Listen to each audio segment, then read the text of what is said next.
So what else is going on with Goldman Sachs? Well, you have the large number of people at Goldman who managed to make it to high-level positions in government and vice versa.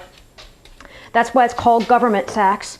You have Hank Paulson and Robert Rubin, who both are former Treasury secretaries. There is Neil Kashkari, who oversees TARP. There's Mario Draghi, who is Italy's central bank governor, and Robert Zoellick, who is president of the World Bank. In reverse, you have Arthur Levitt, longtime SEC guy who is now at Goldman, and Dick Gebhardt, who was with Congress and now lobbies for Goldman Sachs.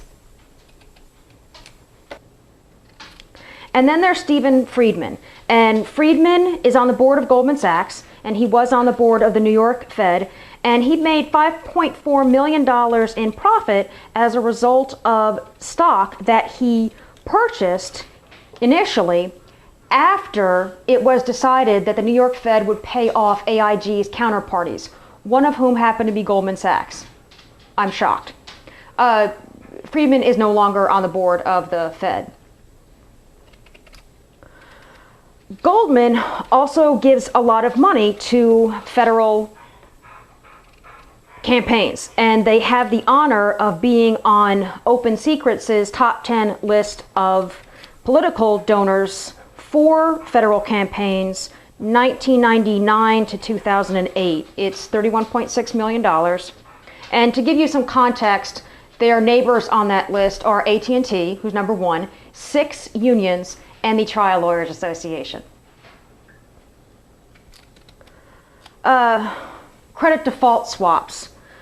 Hank Greenberg, the guy who ran AIG before he was run out of town on a rail by client number 9, says that before Goldman got into credit default swaps, there was no change of money. There were no collateral payments until the contract matured. When Goldman got involved, he says that changed. And then collateral payments were made when there was a change, i.e. a loss, in the value of the underlying asset. That's what killed AIG. Hank Greenberg is the only one making that accusation. And speaking of accusations, there's the whole SEC fraud thing. We know that Goldman had done its homework and suspected that time might be running out for the whole subprime boom thing. It created, at the behest of a client, the Abacus Fund. And that client made money by betting against that fund, meaning somebody had to bet for it and lose money. Now, I do not approve of what Goldman does, but I'm not morally outraged by it either. Goldman and its clients, and just about everyone I know, wants to make money. And I do believe it's valid for Goldman to say, hey, we sell to sophisticated investors. These people are supposed to know what they're doing. My question is, do they know what they're doing? When knowledgeable people read the prospectus for the Abacus Fund, it makes no sense.